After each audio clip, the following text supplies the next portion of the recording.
Welcome to CJ in the Rank Zone. Good morning, all of you. So, today we are going to do dilute solutions, lecture 2. I'm sharing the screen. So, dilute solutions, lecture 2. That is 11.3. So, in lecture 1, we have discussed concentration of solutions and also what is a solution. Now, in this lecture, we'll discuss more about solutions. And in this chapter, we are going to deal only binary solutions. Now, next topic in this chapter is solubility. What is solubility? The solubility of a solute is a maximum quantity of the solute that can be dissolved in a definite amount of solvent at a given temperature. So the maximum amount of solute that can dissolve in a given amount of solvent, at a given temperature is called its solubility. The solubility depends on nature of solute and solvent and also on the temperature. This is very important. Underline this. The solubility depends upon nature of solute and solvent and also on the temperature. So these are the main factors affecting solubility. So what is solubility? I hope you understood. Again, I'm repeating the definition. The amount of solute that can dissolve in a solvent at a given temperature is called its solubility. So solubility depends upon the nature of solute and solvent and also on the temperature. I hope this is clear. Next. So solubility of solid solutes in liquids. Solid solute means here the solute is that is the present in which is present in lesser quantity is solid and the solvent is liquid. So what happens to the solubility of solid solutes in liquids? Solutes like sodium chloride, sugar are soluble in water, whereas solutes like naphthalene, anthracene are soluble in organic solvents like benzene, CCl4, etc. This already we know. So sodium chloride dissolved in water, sugar also dissolved in water, whereas naphthalene, anthracene are soluble in organic solvents such as benzene, carbon tetrachloride, etc. The dissolution of a substance in a solvent depends on the intermolecular interactions. Here, underline this word, intermolecular interaction. Just underline. You also underline. I'm also doing underline here. Intermolecular interactions. So, the dissolution of substance in a solvent depends upon intermolecular interactions. Generally, like substances dissolved in like solvents, that is polar solutes, are dissolving in polar solvents, and non-polar solutes are dissolving in non-polar solvents. So, underline, don't write like that. Next.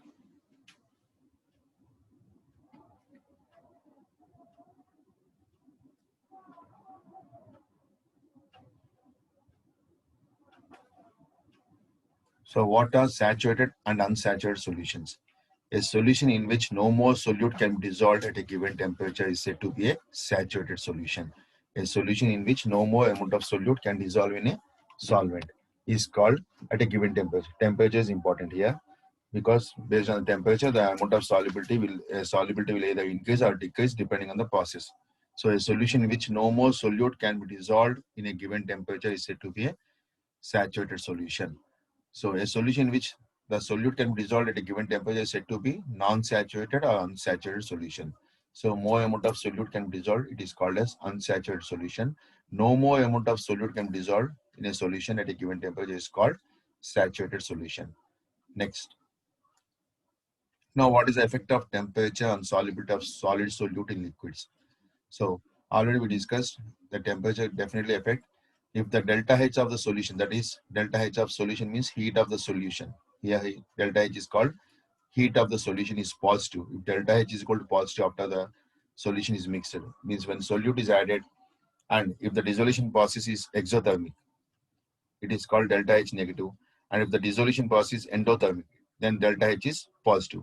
So delta H of the solution is nothing but dissolution process. You can write here dissolution process. What is dissolution process means? Some amount of solute is dissolved in a solution. So that is called dissolution process. So if the dissolution process is endothermic, then it is delta H is equal to positive.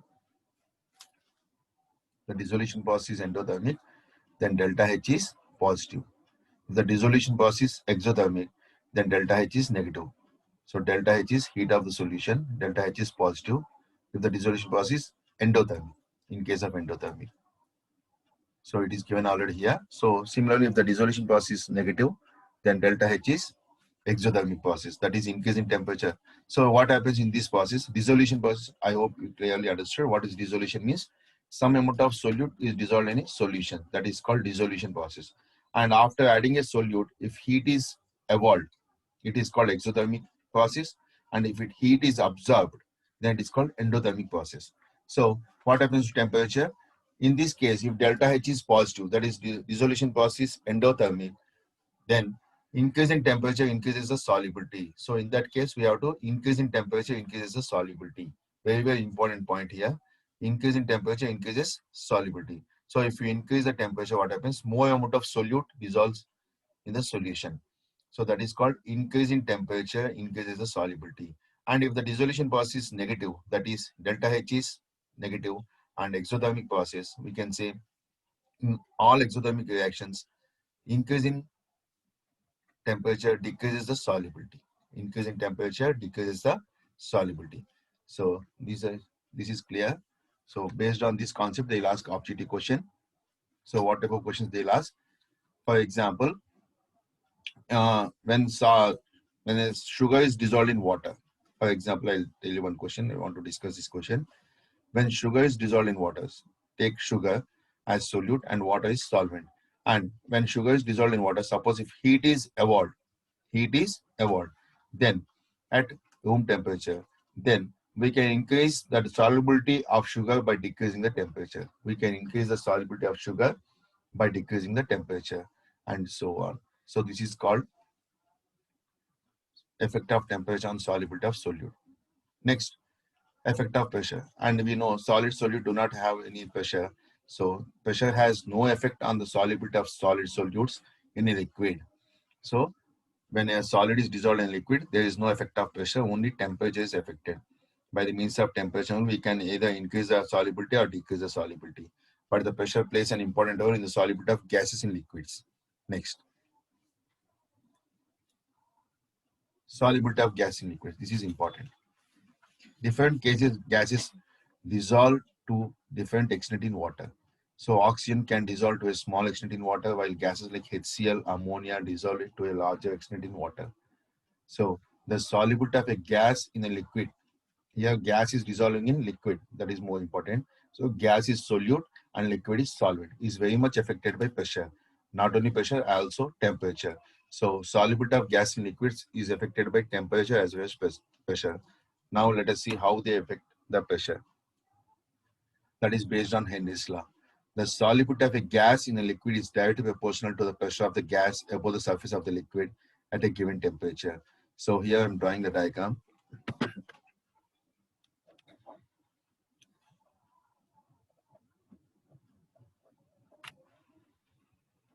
You take a container and take a liquid. So here this is a liquid. Now some amount of solid is dissolving in it. So by the effect of pressure, if the pressure is acting on the surface of the liquid, definitely the pressure should be acting on the surface of the liquid. So more amount of solid dissolved in, more amount of gas molecules dissolved in the solution. More amount of gas molecules. So this color molecules are nothing but gas molecules are dissolving in the solution. So this red mark represents pressure. So we are applying pressure. So as the pressure is increased, definitely with the increase of pressure, more amount of solute is dissolved in the solvent. More amount of solute is dissolved in the solvent. So solubility is proportional to pressure of gas. As the pressure of the gas increases, definitely solubility also increases. So if you apply pressure on the gas molecules, because gas molecules are solute particles, definitely solubility increases. So this is clear. This is called Henry's law. Now explanation of Henry's law. Henry's law can also be stated as the partial pressure of the gas above the solution is proportional to the mole fraction of the gas in the solution. The partial pressure of the gas above the solution is proportional to mole fraction of the gas in the solution. So partial pressure of the gas is P of gas is proportional to mole fraction of the gas. By this we can write, for removing proportionality we have to use constant. So P of gas, that is partial pressure of gas, is equal to Kh into mole fraction of gas. That is Kh into mole fraction of gas, where Kh is called Henry's constant. And this is the diagram for mole fraction of the gas, graphical representation. So pressure of the gas, as the partial pressure increases, mole fraction also increases. Next.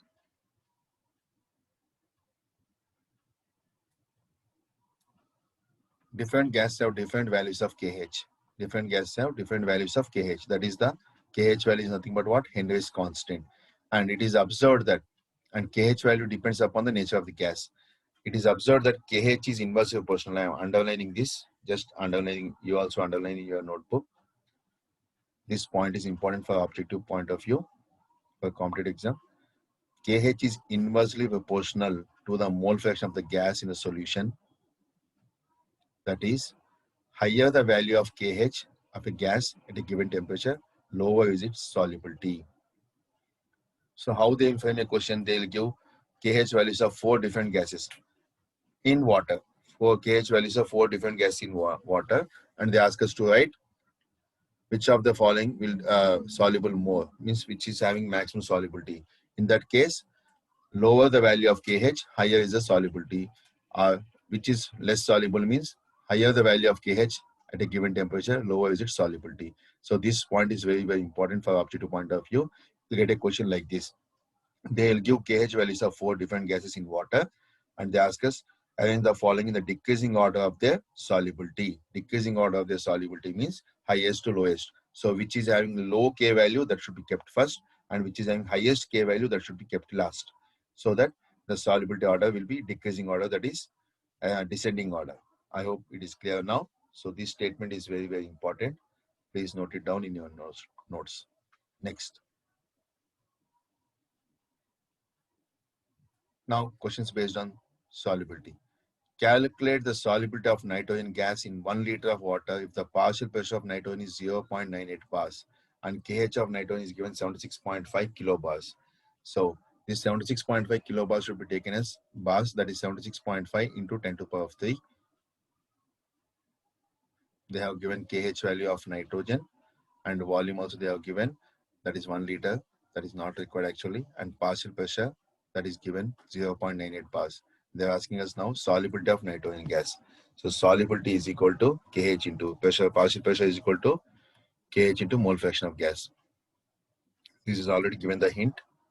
I will show you the hint next now, so easily you can find out.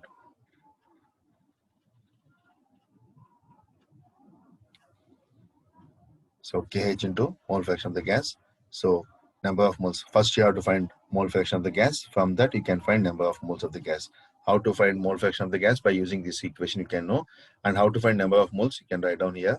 Number of moles is equal to weight by molecular weight. But how will you get mole fraction of the gas? So straight away, from mole fraction of the gas is equal to N of A by N of A plus N of B. N of gas, that is number of moles of gas, by total number of moles of solution. N of gas plus solution, that is total number of moles of solution. So by using this, you know mole fraction of gas, you can find N of gas. After finding N of gas, weight by molecular weight. So number of moles of solution is 1 liter. Number of moles of solution is given as 1 liter. So straight away you can find out the answer. I hope it is clear now. Example 2. Henry's law constant for carbon dioxide in water is 1.67 10 to the power of 8 pascals at 298 kelvins. Calculate the quantity of carbon dioxide in 500 ml of soda water when packed under pressure of 2.5 atmosphere of carbon dioxide gas at STP. Again, I repeat the problem. Henry's law constant for carbon dioxide is given, that is Kh value. Here Kh is 1.67 10 to the power of 8 pascals. This is another unit of pressure. So one Kh value is given. At temperature is given, same temperature is not required to note down. Calculate the quantity of carbon dioxide. So amount of carbon dioxide dissolved in 500 ml of soda water when packed at a pressure of 2.5 atmospheres of carbon dioxide. So here pressure is given, partial pressure, and gas is carbon dioxide. So first you have to find mole fraction of the gas. So by using P is equal to KH into gas, mole fraction of the gas is equal to P of gas by KH, partial pressure of the gas by KH. So this is in atmosphere and this is in pascals. So how to convert atmosphere into pascals? 1 atmosphere is equal to 10 to the power 5 pascals, approximately. 10 to the power 5, not minus 5. It is 10 to the power plus 5. So first you have to convert the units, atmospheres and pascals. Both you should bring it in pascals. Then you can find mole fraction of the gas. After finding mole fraction, you can find quantity of carbon dioxide. Now see the hint which is given below here. So partial pressure of gas is equal to KH into X moles of gas. That is number of moles, mole fraction. From mole fraction again, you can have to find N. Again, you have to find N. So in this way, you will get more Henry's law problems. I hope it is clear. More Henry's law questions, you can do it from J in the material. Now, next concept in this is application of Henry's law. What are the applications of Henry's law? So, in soft drinks, the carbon dioxide is dissolved at higher pressure and sealed so that higher amounts of carbon dioxide can be dissolved. At high altitudes, the partial pressure of oxygen is less, and this leads to low concentration of oxygen in blood of people who live at higher altitudes. That's why we'll use pressure over there, because at high altitudes, the partial pressure of oxygen is less, and this leads to low concentration of oxygen in blood of people who live at higher altitudes. Very, very important. These are all applications of Henry's law. So in soft drinks, the carbon. So if you want to dissolve more amount of carbon dioxide, we can change the temperature or applying pressure. So if you apply high pressure, automatically more amount of carbon dioxide gas is dissolved, because already you know solubility is proportional to pressure of the gas. So if you apply more pressure, more amount of carbon dioxide is dissolved. So this is called application of Henry's law. One more application, very, very important. Deep water divers, that are deep sea divers, breathe air from the compressed air tank because they wear the tank from the back. So otherwise, it is very difficult, because due to high pressure, higher amount of nitrogen is dissolved in the blood. When the diver comes to the surface, the pressure decreases and excess nitrogen will bubble out of the blood. This leads to the formation of air bubbles in the blood stream, which can block the capillaries. This condition is known as bends, and it may be fatal, very, very dangerous. To avoid bends, helium is used along with nitrogen and oxygen gas, because helium is less soluble in blood at high pressures. So based on the solubility, this application is very important, and the solubility is proportional to pressure of the gas. That is from the application of Henry's law. So I hope this is clear. Deep sea divers or deep water divers breathe air from the compressed air tank. And if the air tank is mixture of only nitrogen and oxygen, it is not correct. We have to use helium, is less soluble. So that's why to avoid bends, helium is used along with nitrogen and oxygen. I hope this is clear. Next, effect of temperature on the solubility of gas in a liquid. Already we know, we have seen effect of pressure on the solubility of gas in liquid, as solubility is proportional to pressure. Next, we have effect of temperature on the solubility of a gas in a liquid. Let us see. Solubility of gases in liquids decreases with the rise in temperature. So definitely, because gas molecules, if you give energy, what happens? Temperature, by heating, what happens? The gas molecules will escape from the surface of the liquid. As the gas molecules are escaping from the surface of the liquid, definitely their solubility decreases. So if you heat anything, already we know, if you heat water also, water molecules will change into water vapor, and they escape into the air. So water level will decrease. Same way here also, solubility of gases in liquids decreases with the rise in temperature. So decreases with the rise in temperature. I'm underlining. Just note down that. You also underline. It is very simple. The solubility of gas in liquids decreases with rise in temperature. Means with the increase of temperature, solubility of a gas decreases. And the dissolution, if the dissolution is exothermic process, always the dissolution is an exothermic process. Hence, the solubility should decrease with the increase of temperature. Since all the dissolution process is exothermic, so the solubility in this case, because solubility of gas in liquids is always exothermic process. and that dissolution is called exothermic process. Hence, automatically the solubility should decrease with increase in temperature. Only solubility of gas, not solubility of solids in liquids. That is different case which you have discussed already. So solubility of gases in liquids decreases with rise in temperature. Next, why it is decreasing? Because it is exothermic process. Always when a gas dissolves in liquid, it gives out energy. Heat is evolved. Next.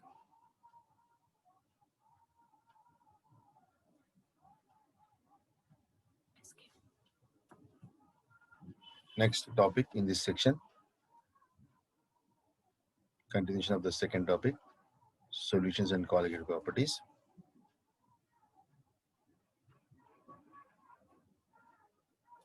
Vapor pressure of liquid solutions, Raoult's law.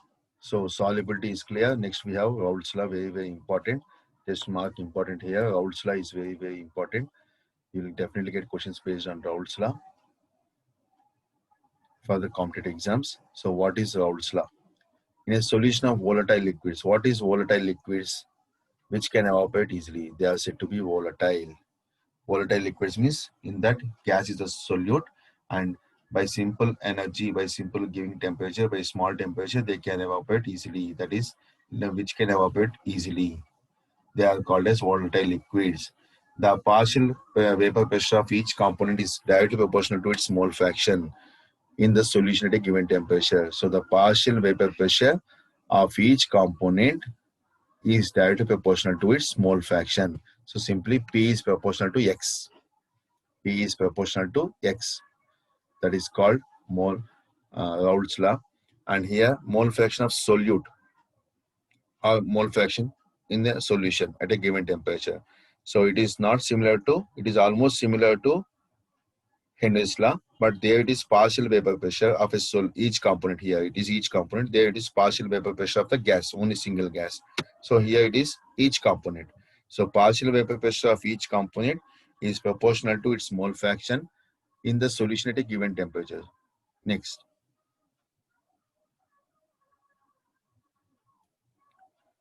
Now, explanation of Raoult's law. Consider a binary solution of two volatile liquids. Both components will vaporize and an equilibrium is established between the liquid mixture and the vapors. Let the equilibrium partial pressure of two components will be P1 and P2. And the mole fractions for those two partial components will be X1 and X2, that is Chi1 and Chi2 respectively. So consider a binary solution of two volatile liquids. It is a binary solution which contains two volatile liquids. Both components will vaporize and an equilibrium is established between the liquid mixture and the vapors. Means here, this you underline.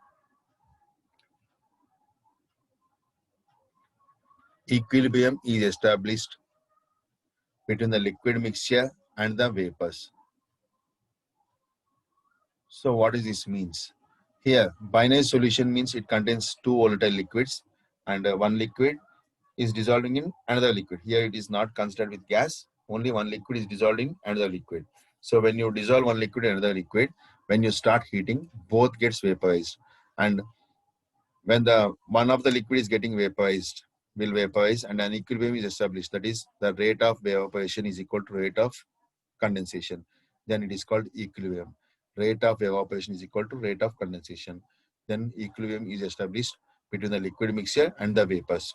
Let the equilibrium partial pressure of two components be P1 and P2, and the mole fractions of two components will be X1 and X2. Continuation of Raoult's law. From Raoult's law, we can write P1, that is partial pressure of first is proportional to X1 and P2 is proportional to X2, and P1 is equal to P1 into X1, where it is P1 naught, that is partial pressure is equal to total pressure into mole fraction. Partial pressure 2 is also equal to total pressure into mole fraction. This formula is very important. So P naught 2, where P1 naught and P2 naught are the vapor pressures of pure components. Vapor pressures of pure components. According to Dalton's law, the total pressure is equal to sum of partial pressures. By applying this Dalton's law, total pressure is equal to P1 plus P2, that is equal to P1 naught X1 and P2 naught X2, where P1 naught is called vapor pressure of pure components of first gas and first liquid and second liquid. And also, x1 plus x2 is equal to 1. So by using this, we can write x2 is equal to 1 minus x1. This already we know. Next, substituting this in total expression. So P total is equal to P1 naught into mole fraction of first component plus P2 naught, that is vapor pressure of second component, into 1 minus x1, that is mole fraction of first component. And P total can also be written as P2 naught, that is partial pressure of second component, and x1, that is mole fraction of second component, first component, and P1 naught minus P2 naught. So the graph shows the variation of P1, P2, and P total as a function of mole fraction. This is the graph P1 and P2 and mole fraction. Mole fraction is at the x-axis, P1 and P2. So this is the graph showing P1, P2. So total pressure is equal to P1 plus P2. This graph is important, and mole fraction of x1 is equal to 1, x2 is equal to 0 in this case. And in this case, mole fraction of 1 is equal to 0 and mole fraction of 2 is 1. So this is very, very important. Try to understand this graph. Next,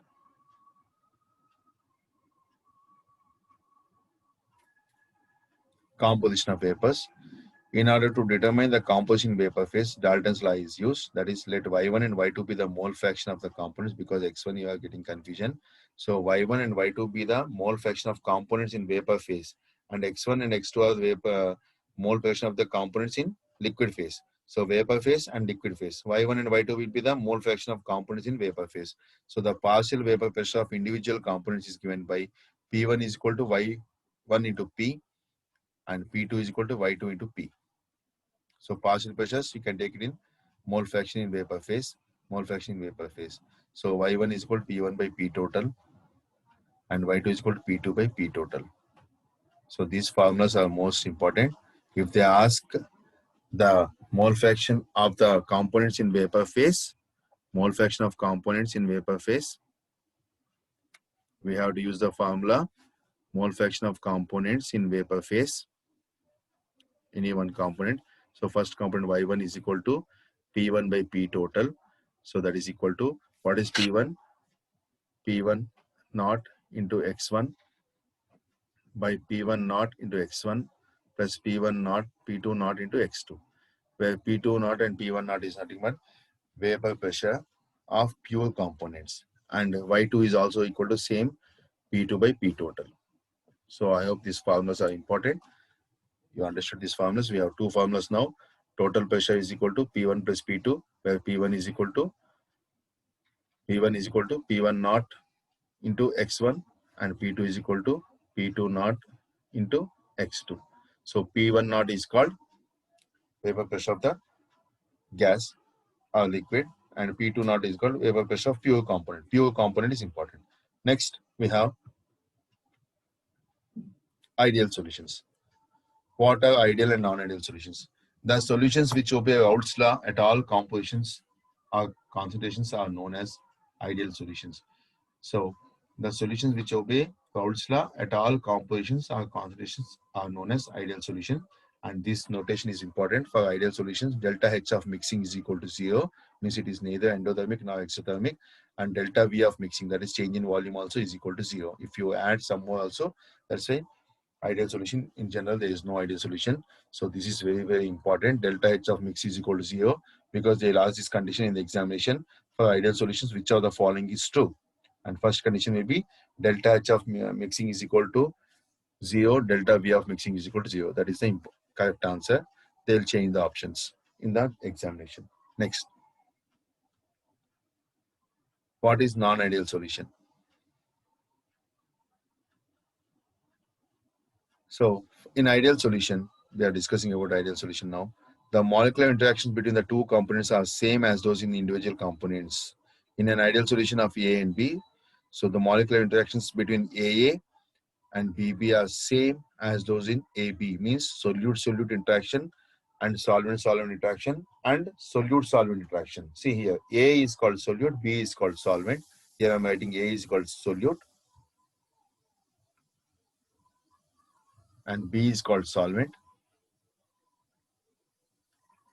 So already you know the solubility is based upon interactions, molecular interactions. So in an ideal solution of A and B, the molecular interactions between AA, that is solute-solute interaction, solvent-solvent interaction, is equal to solute-solvent interactions. So that is very, very important. They'll ask this point also in the competitive exam. So solute-solute interaction and solvent-solvent interaction is equal to solute-solvent interaction for ideal solutions. Example of such ideal solution is benzene plus toluene at low temperature, normal hexane plus normal heptane, etc. So all these forms ideal solutions. Ideal solutions are those which obey Raoult's law at all temperatures and pressures. And for ideal solution, delta H of mixing is equal to 0 and delta V of mixing is also equal to 0. I hope this is clear. Next. Non-ideal solutions. The solutions which do not obey Raoult's law at all compositions or concentrations are known as non-ideal solutions. These are two types of non-ideal solutions. There are one is non-ideal solution with positive deviation, and that is positive deviation from ideal solution, and non-ideal solution with negative deviation. Both are very important. From this, definitely you'll get a theoretical question. So from outside you'll get numericals, but from this theory you'll get definitely theoretical question, that is ideal and non-ideal solution. So non-ideal solutions are more because in general we have only non-ideal solutions and very less ideal solutions. So examples of ideal solutions is important, and what are the molecular interactions is also important. And next we are going to deal now non-ideal solutions, negative deviation with positive deviation. So what are non-ideal solutions with positive deviation? In these solutions, the total pressure of the mixture is higher than that predicted by Raoult's law. Means total pressure is greater than pure pressure of the vapor component in X1. That is P1 is greater than P1 not X1, and P2 is also greater than P2 not X2, and P total is greater than this. So delta H of mixing is also greater than 0, and delta V of mixing is also greater than 0. Whereas in case of ideal solution, delta H of mixing is equal to 0, delta V of mixing is also 0. Whereas here the molecular interactions, in case of ideal solution, what are the molecular interactions? Solute-solute interaction is equal to, and solvent-solvent interaction, they are equal to solute-solvent interactions. But here, the molecular interactions of AP are less than those of solute-solute interactions, or solvent-solvent interactions are less than solute and solvent interactions. Again, I repeat the statement. Solute-solute interactions or solvent-solvent interactions is less than solute-solvent interactions. Example, ethanol plus acetone, ethanol plus water. These are the examples of 9 non-ideal solutions showing positive deviation. For positive deviation, delta H of mixing greater than 0, delta V of mixing greater than 0, and total pressure is slightly higher than partial pressure into mole fraction. That is vapor pressure of pure component into mole fraction. I hope you can understand. Next.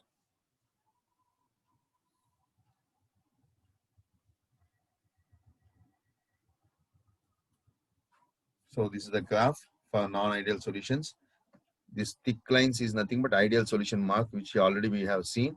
And these dotted lines are nothing but they are having slight deviation. That is positive deviation means towards right side. So this line, thick line and below, thick line below, thick line below. So you can see thick line below.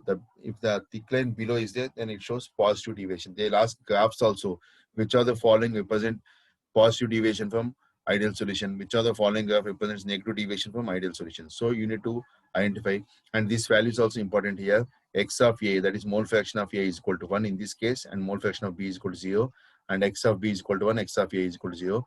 For all, you will get the same like this only, and vapor pressure of A and vapor pressure of B. So this is the graph showing positive deviation. Positive deviation means below the thick line. Below the thick line, you can see first line, yes. So first line below the thick line, dotted line. This dotted line is showing deviation from the ideal solution. And here also second one below the thick line. And third one also below the thick line. So if it is below the thick line, for your understanding, I'm telling. So vapor pressure showing positive deviation. Next.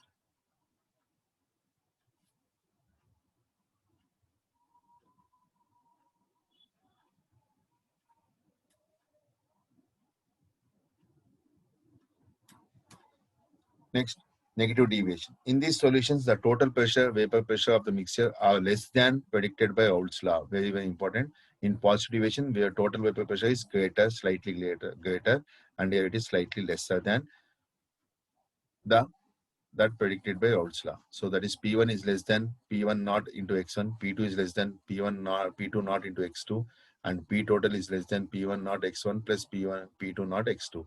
And delta H is of mixing is less than 0, delta V of mixing is less than 0, and molecular interactions also they will ask in the exam. So examples also they will ask in the exam. So total this slide is nothing but your classwork. The molecular interactions of AB, that is solute solvent, is greater than that of solute solute interaction as well as solvent solvent interaction. I hope this is clear. So acetone plus chloroform is the solution mixture forming ideal solution, non-ideal solution with negative deviation. Sulfuric acid and water also is another mixture. Next graph. So you can see here, this is slightly above the thick line, slightly above. This dotted line represents deviation. So deviation is slightly above the thick line. So you can understand easily. So in the case of positive deviation, it is below, and in the case of negative deviation, it is above the thick line. So ideal. So the thick line represents ideal solution, and dotted line represents non-ideal solution. So non-ideal solution showing negative deviation. This is the graph. I hope this is clear. Next.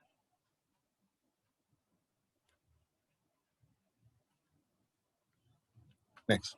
A mixture of chloroform and acetone will exhibit which type of deviation give reasons. So what type of mixture of chloroform and acetone will give which type of deviations? They give positive deviation from Raoult's law.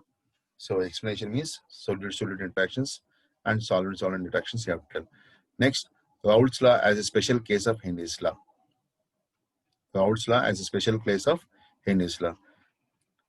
According to Raoult's law, the partial vapor pressure of a volatile component in the mixture is given by P into P is equal to, that is partial vapor pressure is equal to mole fraction into vapor pressure of pure component. Whereas Henry's law, P is equal to Kh into X, where Kh is called Henry's constant. Comparing both the equations, we can make out that Henry's constant is replaced by vapor pressure of pure component. Very, very important. Kh is replaced by, because X and X is same in both the cases. So Kh is replaced by vapor pressure of pure component. That's why Raoult's law is a special case of Henry's law. Only slight difference is there. Next. I hope this you can understand. Next topic in this chapter we are discussing now. Some questions based on Raoult's law.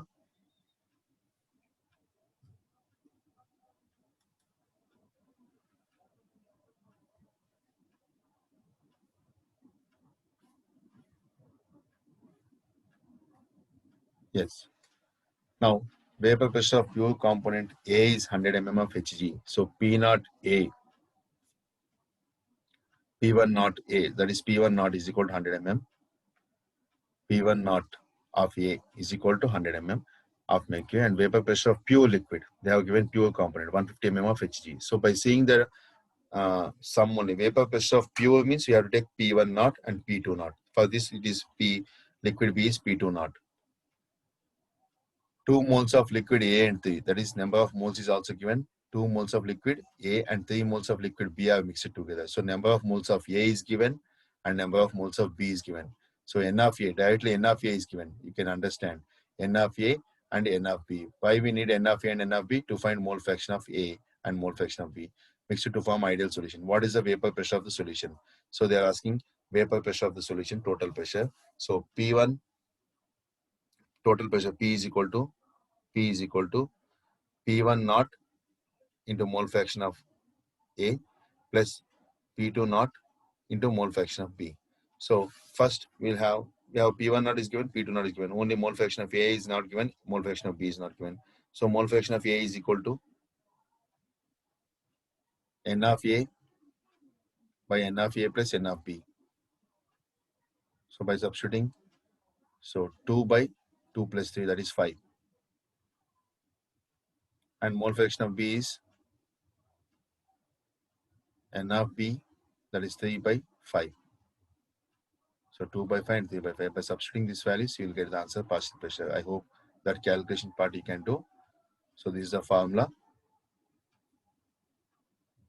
Okay. So next, vapor pressures of chloroform and dichloromethane are respectively. They are given pure components of chloroform and dichloromethane, CH2Cl2. So dichloromethane and chloroform are respectively equal to 200 mm and 400 mm of mercury. So here P1 naught is chloroform. P1 naught is equal to 200 mm and P2 naught is 400 mm. So calculate the vapor pressure of mixture obtaining by mixing of 17 grams of dichloromethane. Here you see here 17 grams of dichloromethane. This is different. They have given weight of solute, weight, and W1 and W2. This is W2. And 29.875 grams of chloroform at 298 Kelvin. So also calculate the mole fractions of both components. Anyway, we have to calculate because they are given weights. Instead of giving moles, they are given weights. First, we find N of A is equal to, that is N of chloroform, CHCl3. N of CHCl3 is equal to weight of CHCl3, that is given 17 grams, and chloroform molecular weight 17 grams. Sorry, just right. Calculate the vapor pressure of mixture obtained by mixing 17 grams of dichloromethane and 29.875. So should take it as N of chloroform is 29.875. Simply I am taking dichloromethane CH2Cl2. CH2Cl2. So what is the molecular weight of CH2Cl2? Carbon 12 plus 2, 14, and chlorine is 71, Cl2, because 71 plus 14, 85. So molecular weight of CH2Cl2 is 85. That is 17 by 85. 17 by 85. It is nothing but 0.2. Similarly, we find N of, yes, that is the only change in the previous problem and this problem. N of chloroform, CHCl3. CHCl3. That is equal to 29.875 divided by chloroform 35.5 into 3 plus 12, 35.5 into 3, 106.5 plus 12, that is equal to 118.5. 118.5 is the hydrogen 1. So it is 190, one hydrogen is also there. So 12 plus 1, 13. So 119.5. 119.5 is the molecular weight of chloroform from the formula. So 29.875 divided by 119.5. I'm doing it here. 29.5 divided by 119.5, which is equal to 0.25. So number of moles of chloroform is 0.25. Now we know the number of moles and we can find mole fraction of dichloroethane. Mole fraction is equal to mole fraction of CH2Cl2. CH2Cl2 is equal to 0.2 by 0.2 plus 0.25. So 0.2 plus 0.25 is equal to, so you can, I'll just doing it now, 0.2 plus 0.25 is equal to 0.45. So 0.2 by 0.45 divided by 0.45, you'll get it as 0.44. So mole fraction of CH2Cl2 is 0.44 and mole fraction of CHCl3 also 1 minus 0.44. No need to calculate that. So it is nothing but 0. So 100 minus 45 is how much? 56. So 0.56. So you know mole fraction of dichloroethene and mole fraction of chloroform, dichloromethane chloroform, and you know partial pure components. So you can find total vapor pressure. So P is equal to P1 naught into X of A, that is CH2Cl2, plus P1 naught, P2 naught into X of CHCl3. So finally you'll get vapor pressure. So I hope this is clear for you. This type of questions are most important for all objective exams. So do it clearly. In the first case, they are given directly number of moles, but here they are given weight of the solute, weight of the components. And from the weight of the components, as we know the components molecular weight, we can find number of moles. And after finding number of moles, we can find mole fraction. So it is clear now. Next question. So you can do like this. So finally you'll get the answer. Next, benzene and toluene forms ideal solutions at 300 kelvins. The vapor pressure of benzene and toluene at 300 kelvins are 90 mm. So benzene P1 naught A, P1 naught is equal to 90 mm. and P2 naught is equal to 32 mm of respectively benzene and toluene. Calculate the total vapor pressure of the solution of equimolar mixture. They have given equimolar, means mole fraction of benzene is 0.5 and mole fraction of toluene is also 0.5. That is called equimolar. Equimolar, the word itself says X of benzene. That is mole fraction of benzene is equal to 0.5. This is another way of giving problem. And mole fraction of chloroform is equal to toluene is equal to, sorry, here toluene is there, also 0.5. Now easily you can substitute. So P is equal to P1 naught into X of A, that is benzene, and plus P2 naught into X of toluene, that is mole fraction of toluene. So you know all the values, P1 naught you know, P2 naught you know, and X of benzene you know, mole fraction of benzene you know, that is 90 into 0.5 plus 32 into 0.5. So you'll get the answer. That's it. So that calculation part you can do and verify the answer. Answer is also given here. The answer is 61, 0.737 and 0.26. So they are asking calculate the composition of vapors at equilibrium. So equilibrium is here. After finding P, total pressure, we have to find YB and YT, because equilibrium mixture we have to find. So mole fraction of component at equilibrium is given by YB, that is Y of benzene, and Y of toluene. You have to use these two formulas. So that's why you are getting more. So instead of after finding pressure, as is told, after finding pressure, you have to find equilibrium mixtures of equilibrium also they are asking. So equilibrium means we know YB is equal to P naught B into XB by P, because P naught B we know, XB also we know, total pressure also we'll be knowing in the first case, and YT is equal to P naught T into X of T by P, that is X of T means mole fraction of T, that is T is called toluene here, B is called benzene. So I hope this you can understand. So next question. The vapor pressure of pure liquids A and B are 450 mm and 750 mm respectively at 300 kelvins. Terminology is important. Pure liquids A and B, they have given P1 naught of A. P1 naught of A is equal to 450 and P1 naught of B is equal to P2 naught. Calculate the composition of the liquid mixture. The total vapor pressure of the mixture A and B is 700. So here they have given total pressure. So we need to find mole fractions. Total composition of the liquid mixture with the total vapor pressure. So composition of the liquid mixture, if the total vapor pressure of mixture of A and B is 700 millimeters at 300 kVs. Now see what is the hint. Hint is also given here. You can just check the hint. So first total pressure is equal to P naught of A into X of A, P naught B into X of B. So from this you can find X of A is equal to 0.16. They are asking only composition of the liquid mixture of A and as well as composition of liquid mixture of B. So P naught A into X of A plus P naught B into X of B. X of A is equal to X of A plus X of B is equal to 1. So X of B is equal to 1 minus 0.834. That is that. In this way, you'll get the answer. So composition of the liquid mixture. I hope it is clear. Next. Two liquids A and B formed an ideal solution. At 300 kelvins, the vapor pressure of the solution containing 1 mole of A and 3 moles of B. So it is 1 mole of A and 3 moles of B. They have given number of moles of A and number of moles of B. So is 550 mm of Hg. N of B is 550 mm of Hg. So they have given vapor pressure of the solution.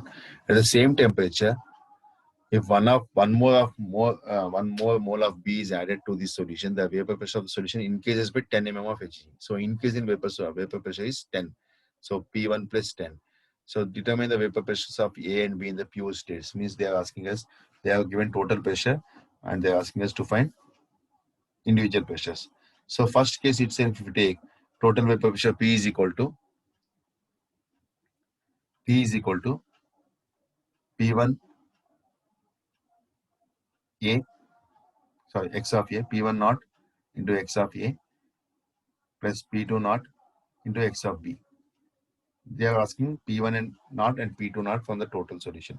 So first case 550 is equal to P1 naught, 550 is equal to P1 naught we have to find, and mole fraction of A is nothing but 1 plus 3 by total 4. So 1 by 4, 1 by 4